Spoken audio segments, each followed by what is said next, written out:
Welcome to Financial Planning Explained. I'm your host, Mike Menninger, certified financial planner, owner and founder of Menninger and Associates Financial Planning. I'm pleased to have again with me today Andrew Mirolli, who is owner and co-founder of BuyAUM. Andrew, thank you again for joining me. Mike, it's a pleasure to be back. Thanks for having me. So in the first episode, this is a three-part series. In the first episode, we talked about the fact that, this is an era.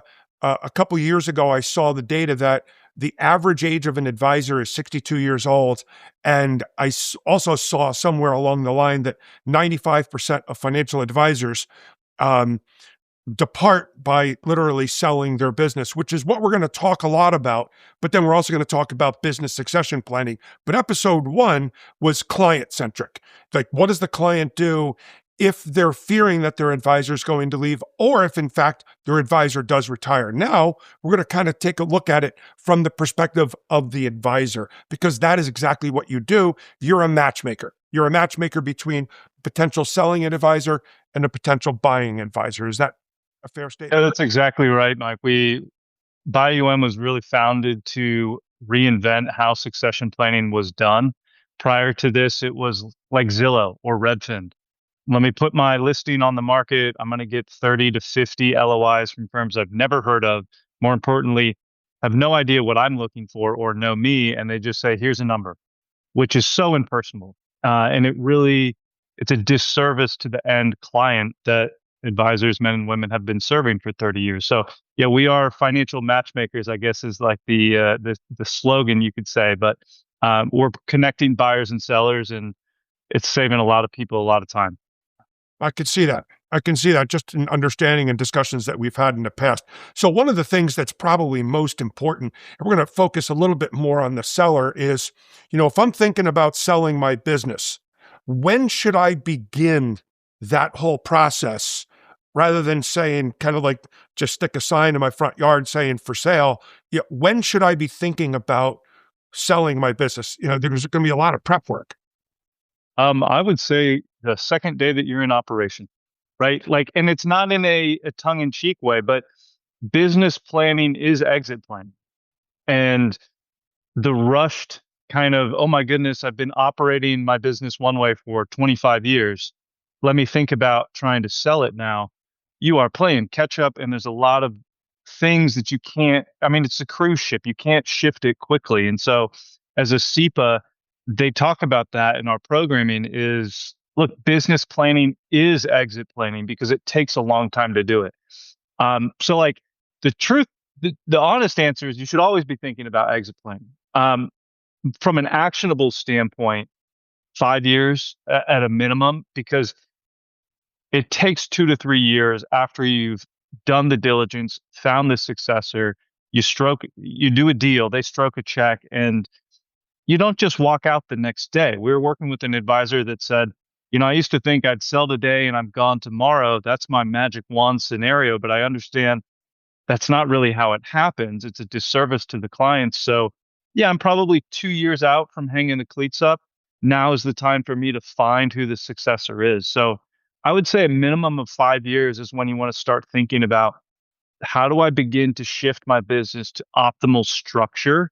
And we'll talk about like the different ways, the different components that entails, but at least 2 to 5 years, I would say. Well, so, one of the things I just jotted down in my notes, and I always tell clients this, I tell them we have a business succession plan in place. However, I always say jokingly, but not jokingly, there are 2 ways of exiting the business. There's the voluntary route and the involuntary route. Yeah. Of course, I choose the voluntary route, but the involuntary route is death or disability. And what a lot of business owners fail to do is to take care of the involuntary route, meaning that there should be, what happens if something happens to Mike, or something happens to me as the owner. You need to make sure that the business is going to be sold properly. I know that's not the intent of today's episode. Do you get into that with the 100%. sellers?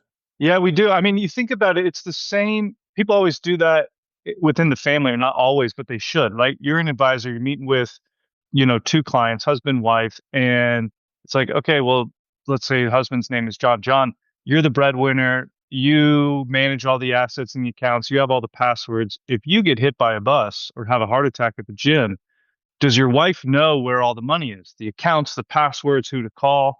And I think that's more commonplace that people have the red folder in case of emergency. They don't do it for their business. And so absolutely that should be in place. We call that internally the drop dead plan. I don't want to change anything. I don't want to sell. I don't want to offload the yucky hats that I'm wearing, the $20 an hour tasks. But, and regulators want to have this too, what happens if you get hit by a bus? And so we go through all of that. Our process is super consultative. We're completely compensated from the buyer's perspective, and it allows us to be very conversational with sellers. And we ask a lot of tough questions. Like, Mike, if you were locked in a room for 60 days and no one in your business could reach you, what would break? And it leads into, well, a lot of the systems are in my head. And so we have a very in-depth, engaging process that helps uncover what are the steps you need to take even before you find the ultimate successor, to make sure that the clients, at the end of the day, it's about the clients, right? And they've trusted you for 30 years. If your exit plan is a 1-800 number, it's a disservice, right? At the end of the day, it's not respecting the trust that they've placed in you. And so we help people put that in place, whether it's a drop dead plan, it's a earned buy, like a staged buyout, or it's a lump sum 1 to 2 year kind of transition. Well, it's interesting you say that. Not as if I initiated my exit plan, but I hired my first employee 12 years ago. And so you figure I was in my mid to late 40s, and I was telling clients, hey, I hired John, and, this way, if anything happens to me, I've got somebody here to handle it. It was remarkable. I didn't tell everybody that, but maybe 5 or 10 people I told, 5 or 10 clients, every single one of them to the T verbatim said, I was wondering about that. I'm like, wow, that demonstrates to me that people are concerned. If you're the primary advisor, what happens to them if something happens to me? And so, since then, I've put a lot of things in place, whether it be life insurance or anything else. But one of the things that a lot of people don't realize is that an estate cannot own an advisory business because an estate is not licensed. And It's a great point. What's that? It's a great point. So therefore, and it came to my attention when I initiated a business succession plan a number of years ago, that the broker-dealer said, we need a copy of that. I'm like, well, why? Because they're the ones who need to facilitate the revenue that comes in to be distributed to the appropriate people, because it can't just be done to my estate, because the estate is not licensed and therefore needs to be facilitated. So if any advisors looking at this and they don't have something like that in place, they really need to think about that immediately before they even think about the possibility of selling. So I wanted to get that out of the way a little bit. So again, you want to prep for a few years. And why do you do that? I mean, I know why, but you can explain to the audience and I'll fill in the gap. Short answer, Mike, is it takes time, right? It's there's a few different items that can increase the value of your business. But I want to ask a blunt question, if I may, before we pivot. Like, you have people on your team. Do you have a plan in place that's, in case of emergency, here's the people to call, here's who on my team takes over what responsibilities? Because while there might be an estate, like there's a plan in place, do the people on your team know what responsibilities fall on top of? I would say 80 to 90% yes. I have an operations manager, and just about every single client that I have has a delegated associate who's involved in that particular client. So using your lock me in a room for 60 days, which, by the way, I want to test that. Okay. Maybe not 60 days, but I might do a week to 2 weeks as a test case of literally shut down my phone and my computer and see how the business operates from the perspective of my not being involved for 2 weeks. How does everybody handle it? But the reality of it is that I have the staff in place that would be able to handle it if something happened to me. Yeah, we test that all the time with BuyAUM is we go dark for, usually not a month, obviously, but 4 or 5 days. If Reza, my co-founder, and I are traveling or going to a conference, and it's like let's let the team kind of figure things out. And when we come back, it's what broke, and what we find is it highlights the pieces of the business that need further automation or optimization, SOPs in place. So I'm glad that 80 to 90% is leaps and bounds, I think, ahead of mainly the independent RIAs, right? And they've got a great thing going. It's a lifestyle business.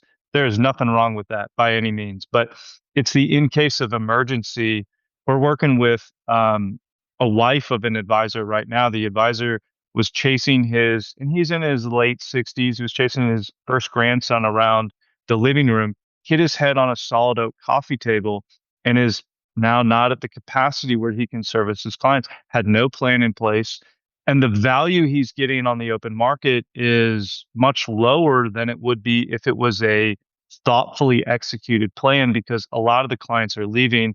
Attrition is the main thing that you want to protect against and plan for as you think about the succession 3 to 5 years out. That's the key risk. Like, what's the one thing that I can do, I can think about that prevents me getting less than optimum value? Is it's combating against the client attrition that you may or may not have. Right. Well, the value of the business is based upon its revenue stream. Yeah. And if you have everybody scattering and leaving, then very simply, that destroys the revenue stream. And it's kind of interesting you said that, because I've had valuations done, and I've also looked at potentially buying out business practices, which has helped me understand a lot of what you're talking about. Because if there's a concern that those clients aren't going to be there in a year, 2 years, 5 years, I don't want to pay for it. Your point is that gentleman who bumped his head or knocked the 68 or high 60s, Yeah. he had no plan in place. The concern was the clients won't be there. Did he have any other staff? No, it was a solo operator. Like, I think he had about 40 to 50 million in AUM, simple business, not like, probably 60 households. And he just managed it himself. He'd been doing it for 30 years. His wife was kind of in the business, right? But not really. And yeah, the deal that they ended up striking was, it was like 50% of the revenue that comes over, 50-50 split for 3 years, right? Which results in a 1.5 times revenue multiple, which is super low. And a lot of the clients left because it's like, I don't know this person from Adam. There's no warm handoff. It's, let me go find somebody else, or my friend's son has gotten into the business, or my cousin's daughter is now an advisor. Let me put my money with them and kind of do them a solid. There is always a reason for it during change, clients to say, you know what, Mike, it's been great. I'm going to go with this person instead. And so preparing for that is super important. The three main things that I think people should be thinking about is, the first is client concentration, right? As a lifestyle independent financial advisor, let's say $50 million book, the question is, what percentage of your AUM is tied up in your top 3 clients or your top 5 households, right? And it's great as a lifestyle practice. It is a big risk when you go to transition it, because you better make sure that your college roommate who owns a business and has exited and has 5 to 10 million bucks with you, that they like the successor, because that is a big risk from a revenue perspective. So thinking about client concentration, and it's like, okay, well, what do you want me to do? Fire my big client because I'm top heavy? And it's like, no, but it's something to consider because look, if you love your home and it's just the best home ever and you've been in it for 30 years and you put it on the open market, there's emotional value that's tied to it. It might not be worth what you think it's worth. So understanding, okay, 3 bed, 2 baths, 5 bed, six, like whatever is the going rate, or what are some of the things that are decreasing the value of your home? You need a new roof, your kitchen's outdated, what have you. When you get to the open market, it's a more realistic expectation. The same is true with client concentration, right? You might have 50 million in AUM, but 40% of that, 35 to 40% is tied up in your top 3, top 5 households. So understanding that that is a risk that can be a discount to optimal value. No, you're not going to change it. You're not going to go fire those clients just to smooth it out, but it's something to be aware of. So, what would be considered too high of a concentration to have it in your top? Pick one. Is it top 3 or top 5? That can make a big difference. We do our valuations based off of top 3. What percentage of your AUM is tied to your top 3%? And we do a free true value report for all the sellers that we work with. I lead the finance department. My background's in private equity and M&A stuff. I like to see under 18%. 18. 18%. Now, the larger the book, the easier it is to stay under that, right? Yeah. But in the lower market, the 40 to $80 million of AUM, if you're over 20%, 15 to 18% is kind of that, like, okay, it's not a problem yet. It's a little high. I mean, super duper is under 12 is like great. All the marks for you, gold star. Again, it's not something usually that you can combat against very easily. And I assume that you're talking about revenue and not assets. Correct. Yeah, usually from a revenue standpoint.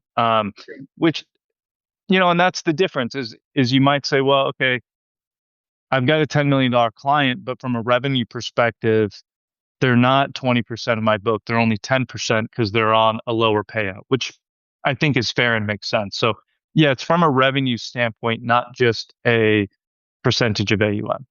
Well, and sometimes the AUM may not also be billed on, Right. to your point. So this is a good time for a break. So stay tuned. We'll be back with you in just a few moments. Do you keep up regularly with your investments? Where exactly are your hard-earned dollars going? Are you financially prepared for an emergency? I'm Mike Menninger, founder of Menninger & Associates Financial Planning. We believe that education and knowledge are powerful, and we want our clients to understand why we are making the recommendations that we make. It's your money, and you deserve to know where it's going, because it's not how much you make, it's how much you keep. So call us today to discuss your financial concerns.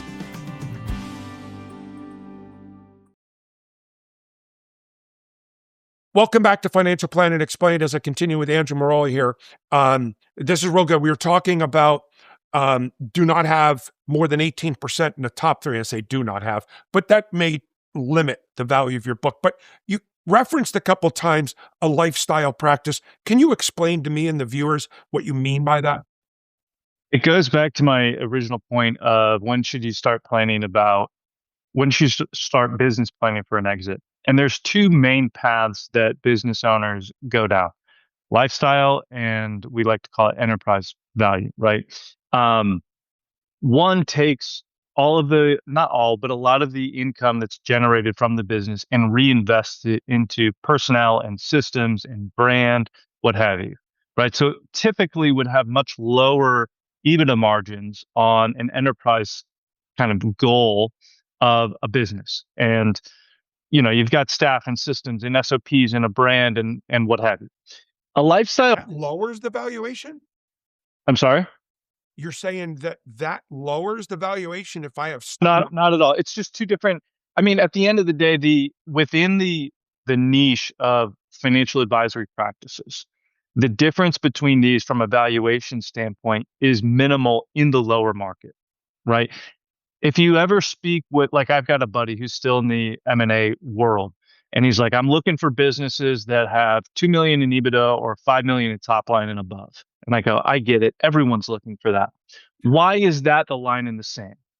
And he said, well, at that level of revenue, I'm not buying a job. He's like an invest M&A, build it up and sell it to private equity. He's like, at that level, I'm not buying a job. There are systems and processes in place that I don't have to go in every day. He was telling a story. He had some lawn care people at his house, and he's always asking business owners, okay, tell me about your business. And the gentleman he was speaking with was like, yeah, I'm the owner. And so this person thought in their head, the M&A guy, like, oh, okay, well, if I bought this business, I would be the one on these calls, et cetera. A lifestyle practice is it's your own boss. It's a business that pays you and your bills, and maybe there's 1 to 2 people in it. It's not a reinvest, build the brand, build the systems and the team, right? Both are fine. We do valuations all the time, and it's $80 million in AUM, 1% fee. We're making $800K a year, and I'm paying myself $600,000. Congratulations, great for you. When we do, and I don't mean that tongue in cheek, I mean like you've worked your butt off to create a great life for yourself. Now, when you go to sell that business, it's not fair to value it thinking that the new buyer or the replacement of you is going to make $600,000 a year. So we do a recasted EBITDA valuation where we normalize for owner's compensation. So the difference between an enterprise business and a lifestyle practice is really where's the reinvestment going in? And 30 years later, what's the day-to-day look like? Is it founder dependent? Like a lifestyle practice, founder gets locked in a room for 6 months, business dies. Right? There is nobody else, greasing the wheels and kind of pushing the train down the tracks. An enterprise business, maybe it doesn't skip a beat. Maybe it has a 10 or 20% revenue dip. So it really is just this kind of moniker for how much reinvestment has gone into the systems of the business. And it's personal preference. That's interesting you say that, because now everything you're talking about is exactly what I did. Is I probably transitioned, not probably, I definitely transitioned from a lifestyle business to a enterprise. Yeah. Over the span of been in business for 26 years, is probably 16 years that I was the enterprise. I'm not the enterprise, the lifestyle, and transitioned over. Once I started to add employees and systems and everything else like that.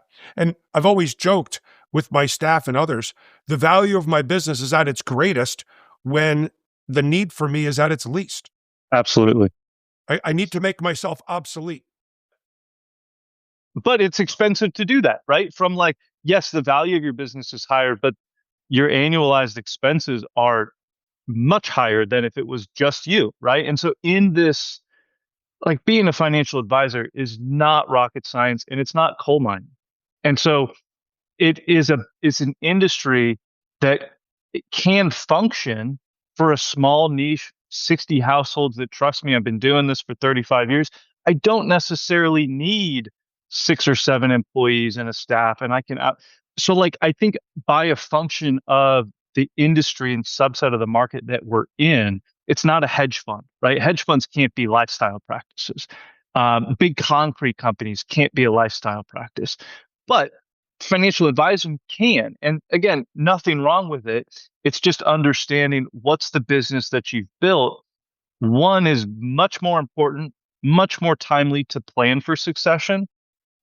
Those are the guys and girls that if they get hit by a bus, oh no, there is no plan in place. And so for the folks that have built a lifestyle practice, succession planning is much more important and necessary because there isn't someone to take over the slack if something happened.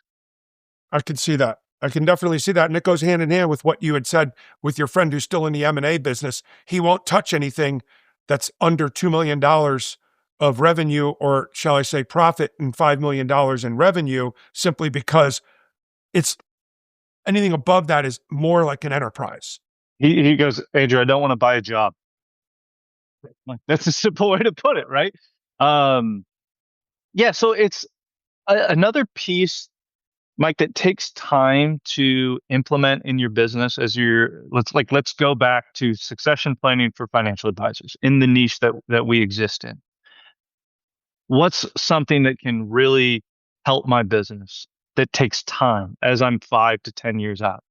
It is next gen, getting clients and their children to be clients and customers of you. Why is this?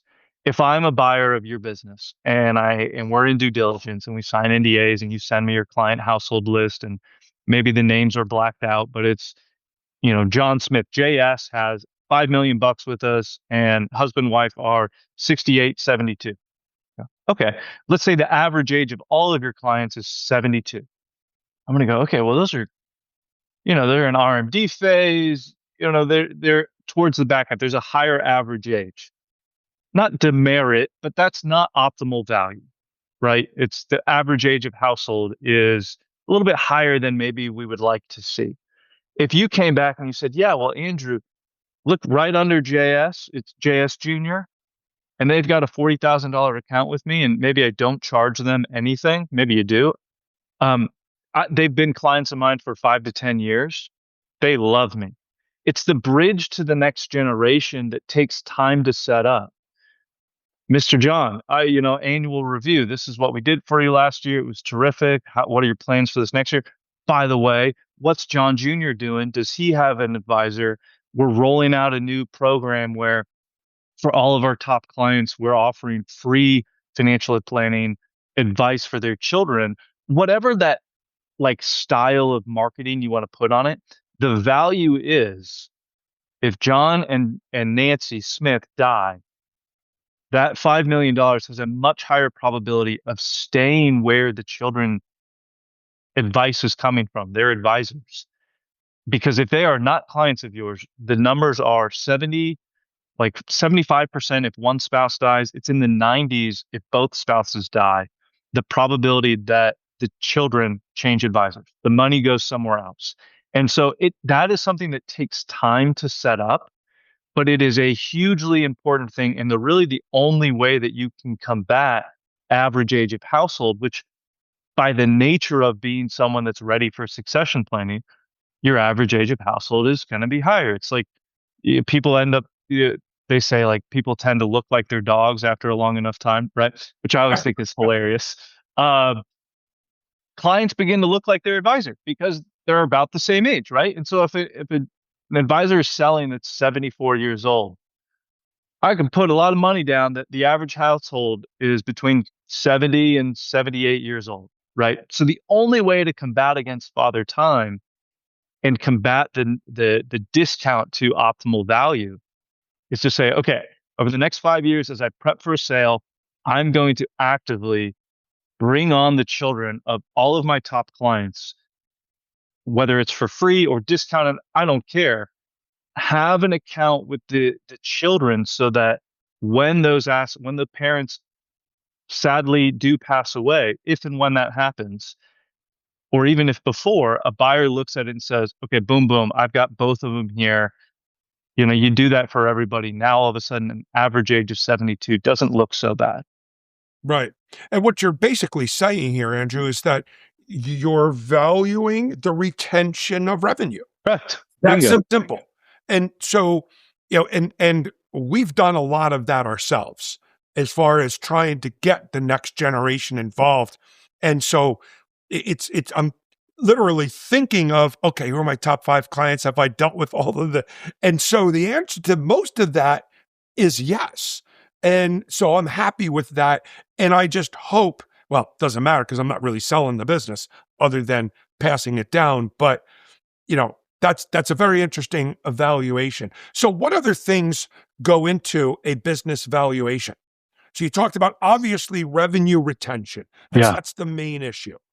Okay. What else goes into the main thing you're looking to preserve is while at BuyAUM, we're all about not the Mike Menningers of the world, but that the clients and the households of American families that trust you. And that's really the motivating factor for us.